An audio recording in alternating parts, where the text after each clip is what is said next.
Hello, beer tubers, and welcome to another beer review with me, Peter, the master of hoppets. Today, looking at some more craft beer from the UK. This time, sent from Jay.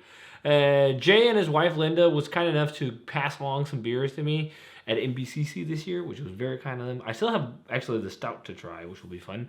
But one of the beers was from a local brewery to them called Verdant, which is an up and coming producer of hazy beers in the UK. The can I had was a bit muddled and kind of sweet, really sweet. So either it was like oxidized or something was going on, or maybe it was just a case of age. I don't know. It was just not as explosive and crazy as I hoped, especially looking the brewery up online, hearing that it's getting a lot of traction. And just, randomly, Jay was like, I'm sorry for that, dude. Like, I hoped it would be better. And he kept it in his fridge and whatnot. But, that happens with small producers. And he's like, I'm going to send you some more beer. I was like, you don't have to, man. But he wanted to send me some more beer, which was very kind of him. But let me tell you, it's been crazy. This has been almost a month in customs, this box.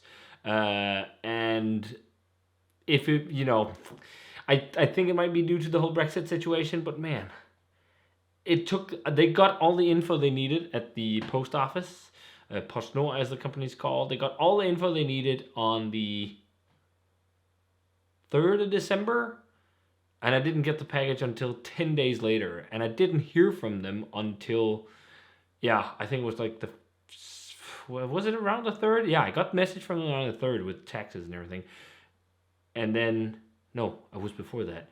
Whatever. It took them 3 weeks to get this, 3-4 weeks to get this done, which was just nuts. The company, I could talk about that for ages. It's a nuisance, especially because when Jay sent these beers, they were 2 weeks, something like that. Now they're 5 weeks. I'm sure, it's going to be all right, but still, like, 2 of them are IPAs, so it's like, I'm sure they're going to hold up fine, but, like, come on, PostNord, get your ass together. That company, man. Don't get me started. But I'm really stoked on this one he sent. This is a collab between Verdant and Polly's, one of the really highly acclaimed brewers of hazy IPAs in the UK. I've had a good amount of loads of Verdant. A small amount of Polly's, not too much actually, but I like what I've had. And they came together to do this beer called Fashion is Danger. I also saw that this just came into European distribution across Europe. So maybe, it's just taking the time in general with customs with these beers, because I didn't see this on any non-UK web shops until like today, which is the day I'm reviewing it. So, and you're going to see this in January, so possibly. Or maybe December, we'll see. But this is a double IPA on 8% hop with Idaho 7 hot side, and cold side is Citra and Nelson, which sounds right up my alley. And with this release, there was also a fresh batch of the Tactical something, the all Nelson hot beer I reviewed not too long ago. Tactical, what's it called? Tactical, I can't remember. Something Tactical. It was really good.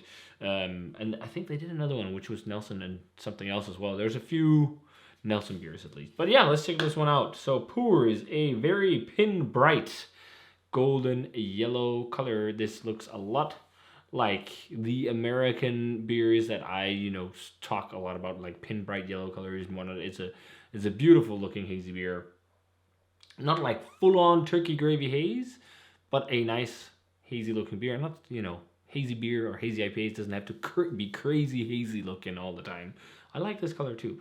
So, Whitehead, as long as they taste good, who cares? Let's check out the aroma.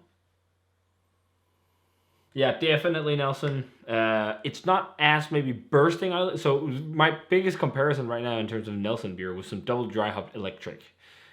And those beers are much more like bursting out of the glass, at least the couple ones I had, not too long ago.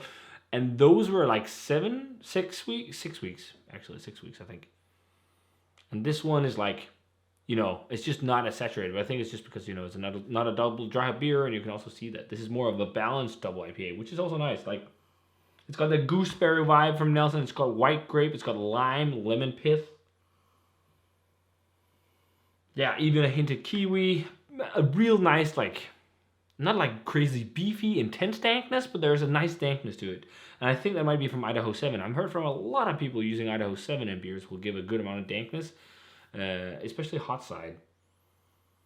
And there's also nice tart tropical fruit to it. Like, yeah, it's just some really nice tart, pineapple-y kind of vibes.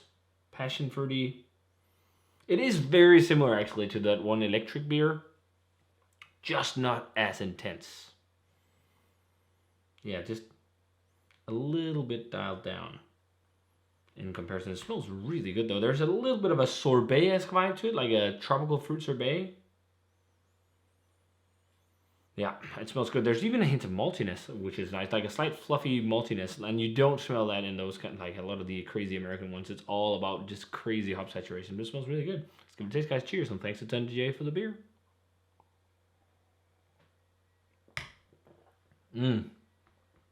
Oh man, that's really dangerous for an 8% double IPA.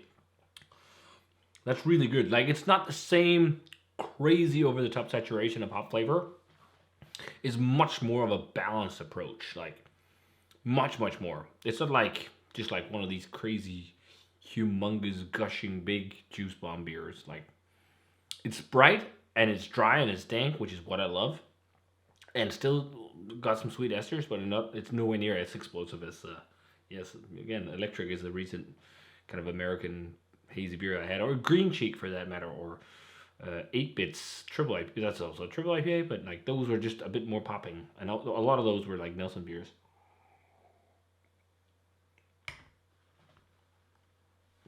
It's still really good though. I drink this any day of the week. Really nice pithy dryness. It's got that lime zest, lemon zest.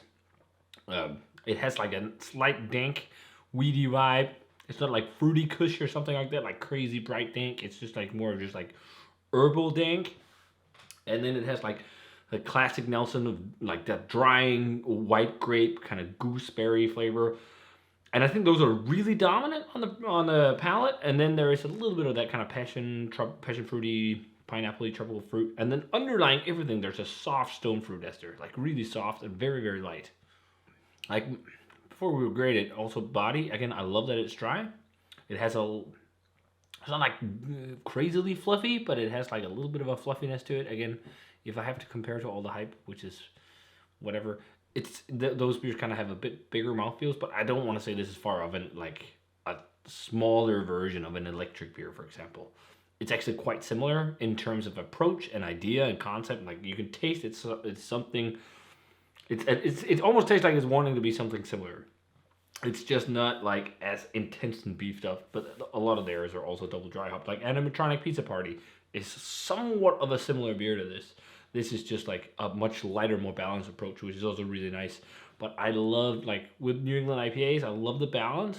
And those beers were also fairly balanced, but still had like that pop and sing, and like, which was really not like that smack in the face, which I really love.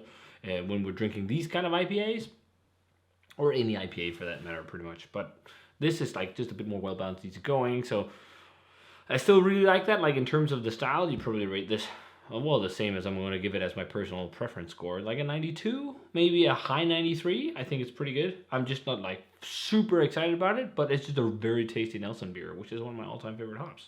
So